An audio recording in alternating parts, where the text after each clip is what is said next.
ओम विष्णवे नमः। भगवान विष्णु की कृपा सदा सर्वदा आप पर बनी रहे। आप सभी को उत्पन्ना एकादशी की हार्दिक शुभकामनाएं। मार्गशीर्ष माह के कृष्ण पक्ष की एकादशी को उत्पन्ना एकादशी के नाम से जाना जाता है, क्योंकि इसी दिन माता एकादशी की उत्पत्ति हुई थी। इस कारण इस एकादशी को उत्पन्ना एकादशी के नाम से जाना जाता है। पंचांग के अनुसार साल 2024 में उत्पन्ना एकादशी का व्रत 26 नवंबर मंगलवार के दिन रखा जाएगा। इस दिन सृष्टि के पालनहार भगवान विष्णु का पूजन किया जाता है। इसके अलावा इस दिन भगवान श्री कृष्ण की भी विशेष पूजा की जाती है, क्योंकि मार्गशीर्ष का महीना भगवान श्री कृष्ण को बहुत ही प्रिय है। इस दौरान उनका पूजन करने से वह अति प्रसन्न होते हैं और अपने भक्तों की सभी मनोकामनाएं पूरी करते हैं। उत्पन्ना एकादशी का व्रत रखने से जातक को सभी दुखों व पापों से छुटकारा मिलता है, लेकिन यह व्रत तभी संपूर्ण माना जाता है जब पूजा के बाद व्रत कथा पढ़ी या सुनी जाए। तो आइए भगवान विष्णु की प्रसन्नता और उनका आशीर्वाद प्राप्त करने के लिए हम भी पाठ करें उत्पन्ना एकादशी का।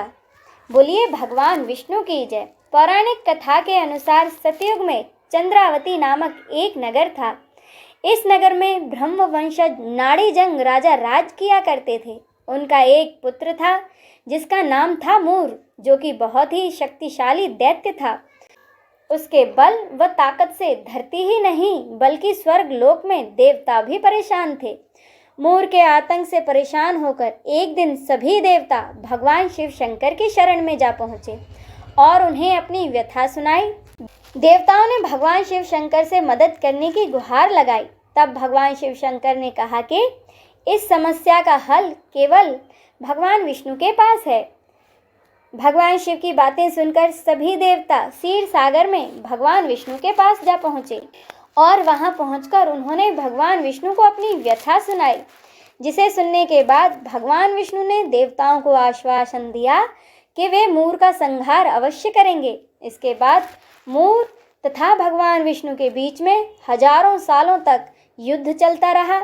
युद्ध के बीच में भगवान विष्णु को निद्रा आने लगी, तो वे बद्रिक आश्रम में हेमवती नामक गुफा में शयन करने के लिए चले गए। उनके पीछे पीछे मूर भी गुफा में चला गया। भगवान विष्णु को सोता हुआ देखकर वह उन पर वार करने गया। जैसे ही मूर ने भगवान विष्णु पर हथियार उठाया, तभी भगवान श्री हरि विष्णु के अंग से एक सुंदर कन्या प्रकट हुई, जिसने मूर के साथ युद्ध किया। उस सुंदरी और मूर के बीच घनघोर युद्ध होने लगा।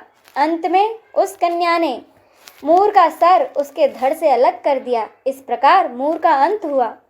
जब भगवान विष्णु नींद से जागे तो वह उस सुंदरी को देखकर हैरान हो गए।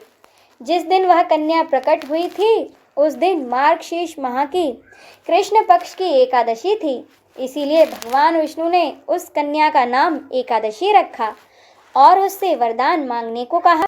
इस पर एकादशी ने कहा कि हे श्री हरि, आपकी माया अपरंपार है।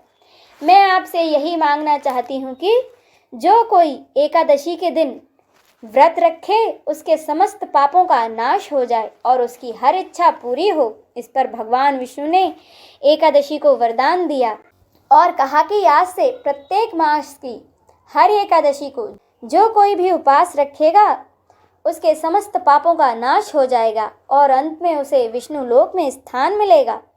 तब से लेके आज तक एकादशी का व्रत किया जाता है। बोलिए एकादशी मैया की जय, भगवान विष्णु की जय, नमः पार्वते पते हर हर महादेव की जय।